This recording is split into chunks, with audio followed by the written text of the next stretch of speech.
Oke,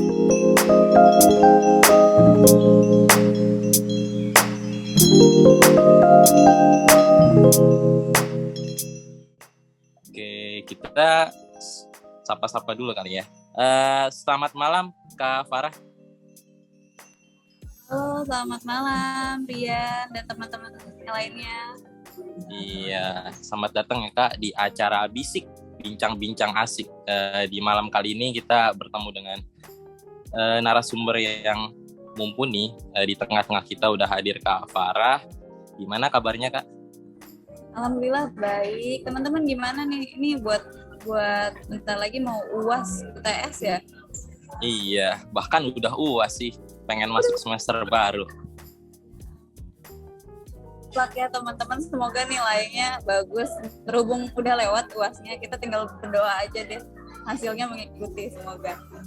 Amin, jarang banget didoain sama narasumber. Oke, perkenalkan pertama-tama nama saya Rian Fazan Satari.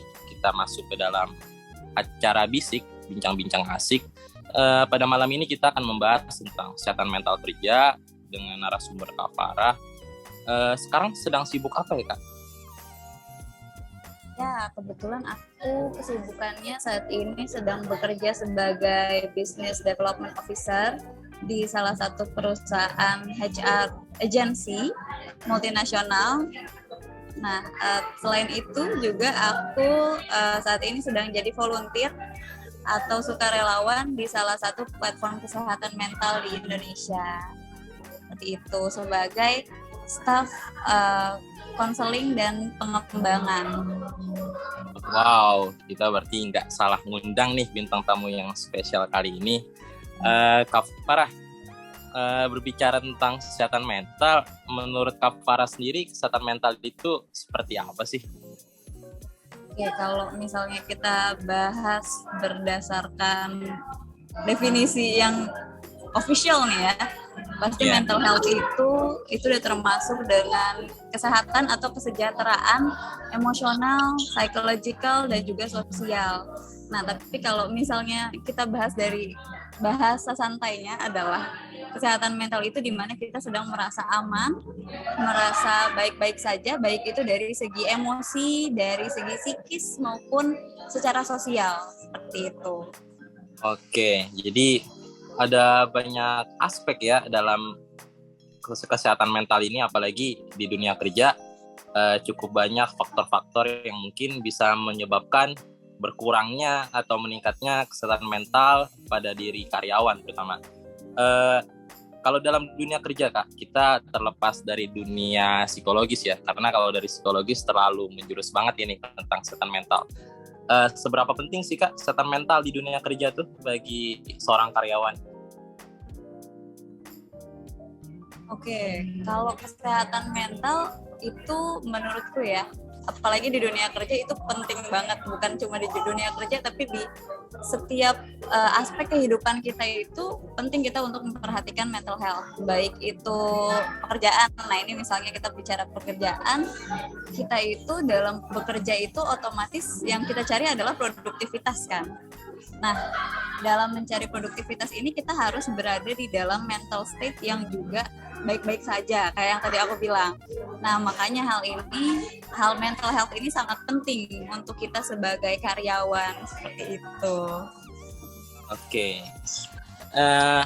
karena penting banget Kak untuk karyawan, gimana sih kalau menurut Kakak tuh cara menjaga kesehatan mental biar stabil atau biar apa ya istilahnya, biar lebih tahan banting gitu terhadap goncangan sana sini? Karena kan berbicara tentang sehat mental itu bukan hanya sekedar sehat fisik saja ya, tapi sehat dari secara psikis juga, karena ya di dunia kerja kita pun bisa masuk kerja karena badan sehat dulu dong.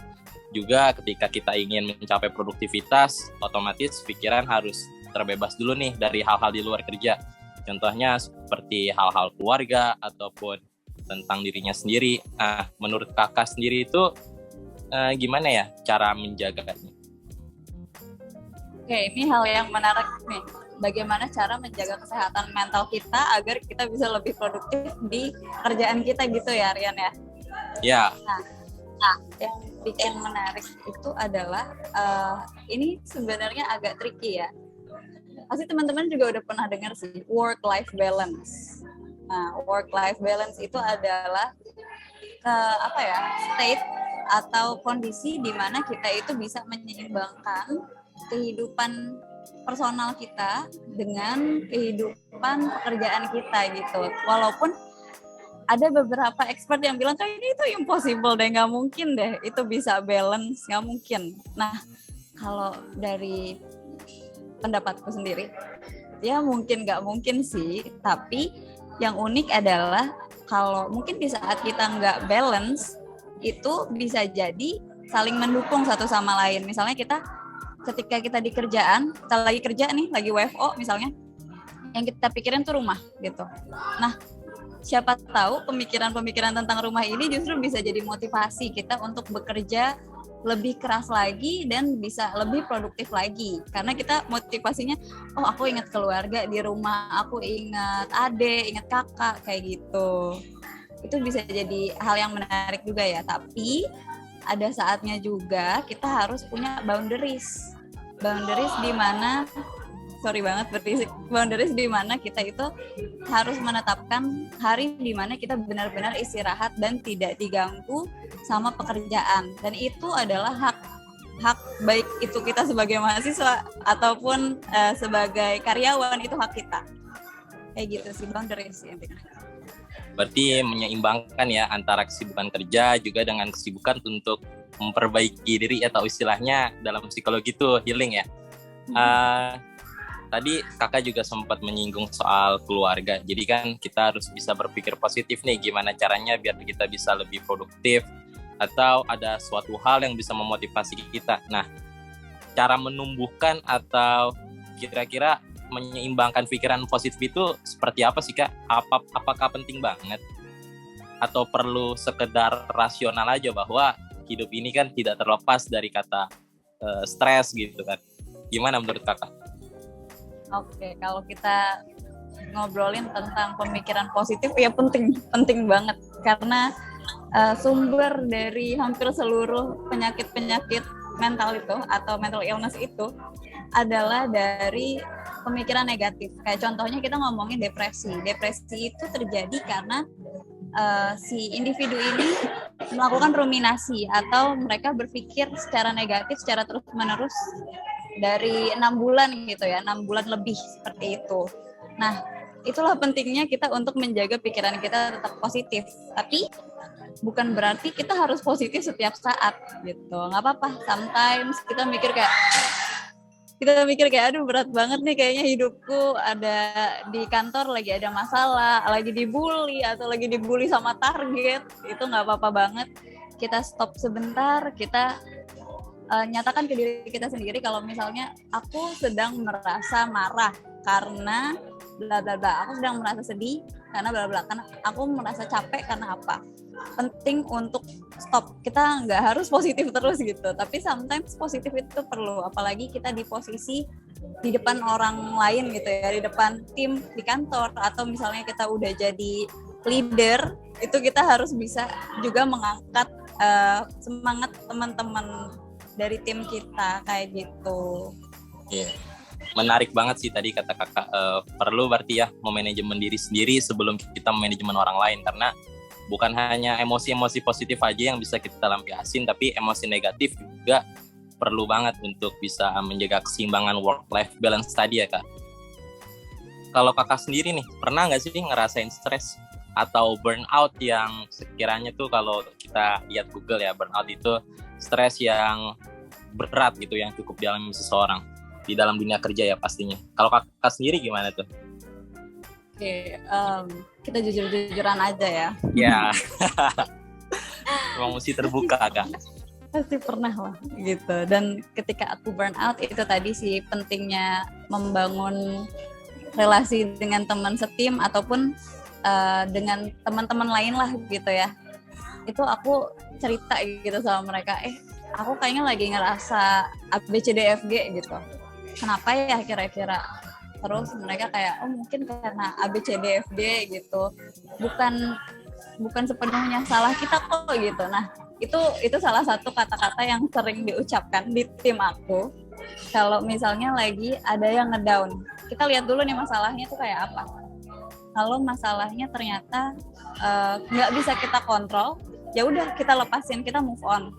Kalau memang bisa kita kontrol, baru itu kita cari cara jalan keluarnya itu seperti apa, kayak gitu. Dan memang burnout itu kadang rasanya nggak nyaman ya, karena kan kita ngerasa aduh kok jadi turun nih performa kita, terus ngerasa juga gimana ya cara biar kita semangat lagi kerja, terutama itu biasanya hari Senin sih ya.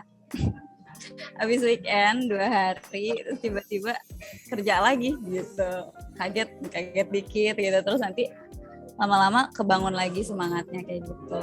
Kalau dari tim aku, kita kadang-kadang kita juga nyoba hal yang baru bareng-bareng gitu. Jadi itu salah satu cara kita untuk terbebas dari burnout, itu kita coba hal-hal yang baru, terus kita coba pelanin intensitas kegiatan kita.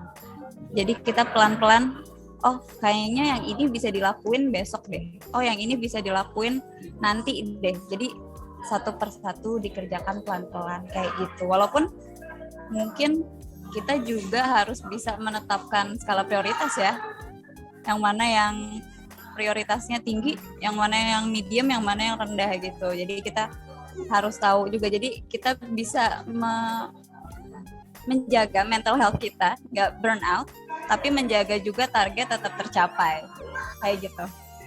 Menurut kakak, budaya kerja yang apa ya, bisa diistilahkan itu budaya kerja yang bagus, yang sekiranya ideal itu bagi karyawan itu yang seperti apa ya kak? Oke, ini penting banget nih pertanyaan ini pertanyaan penting dan bagus banget, thank you banget Rian. Ini mungkin teman-teman juga bisa reflect nanti ketika teman-teman cari kerja. Jadi bukan sebelum masuk kerja ya. Jadi pas kalian lagi mau interview, itu kan kalian pasti riset kan. Perusahaan ini visi misinya tuh seperti apa sih? Nah, itu dicocokin tuh.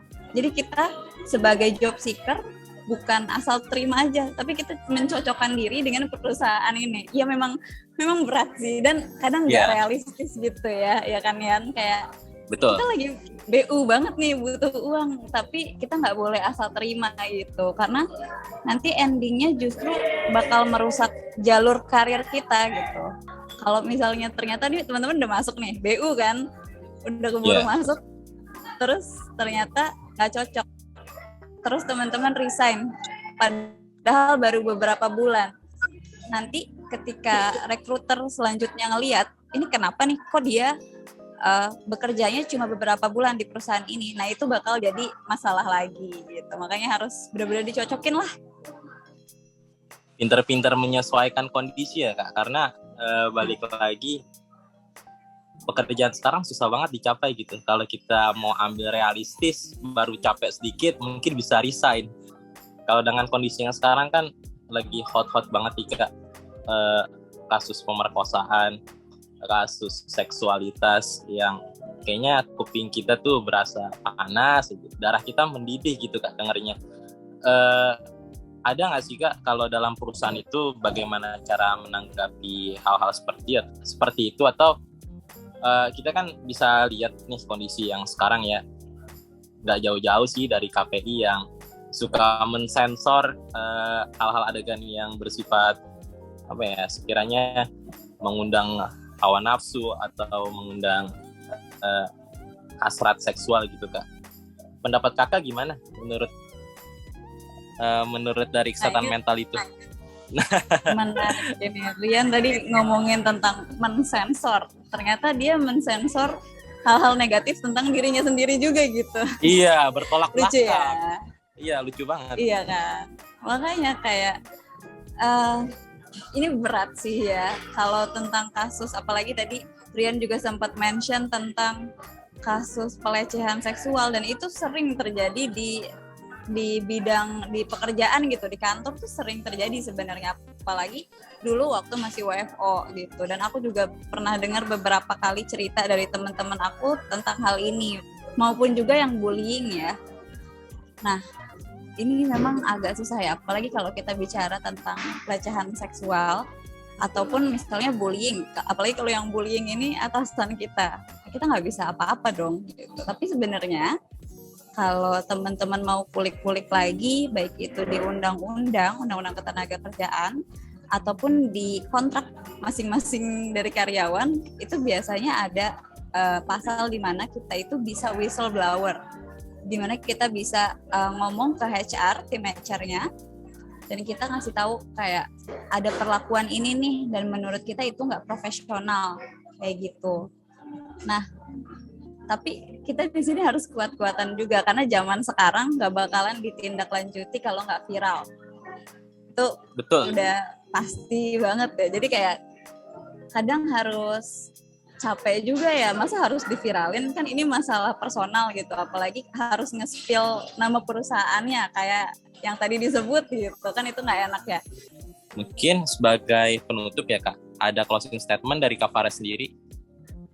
Closing statementku mungkin bukan hanya untuk di pekerjaan aja ya, tapi untuk kita sebagai manusia.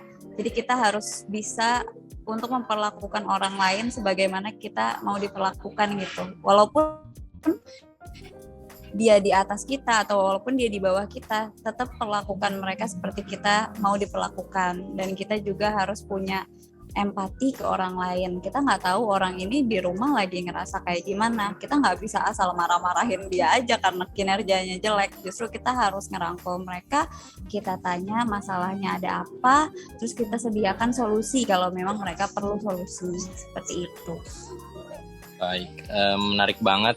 Terima kasih banyak untuk Kak Farah sudah menyediakan waktu dan kesempatannya ya untuk hadir di bincang-bincang asik ini, karena kita juga mendapat insight baru, apalagi dengan dengan orang yang tepat, dengan orang yang mumpuni, yang alhamdulillah kita bisa mendapatkan manfaatnya gitu. Karena balik lagi, kesehatan mental itu perlu, apalagi bukan cuman karyawan, yang mungkin dari kita sendiri juga perlu banget sebagai mahasiswa. Gimana caranya mengatur waktu, bagaimana caranya menetapkan skala prioritas, dan juga bagaimana caranya agar kita bisa menyesuaikan diri dengan dinamika yang ada, terutama di masa-masa sekarang ini ya, karena WFH mungkin waktunya lebih tersita lebih banyak lagi, dan juga mungkin belum terbiasa walaupun udah 2 tahun ya, kita juga mungkin udah bosen juga dengan kondisi yang sekarang yang kayaknya makin hari makin semrawut, ada peraturan yang diubah-ubah tapi intinya sama aja. Jadi mungkin perlu penyesuaian, dan kesehatan mental berarti dinamis ya Kak ya.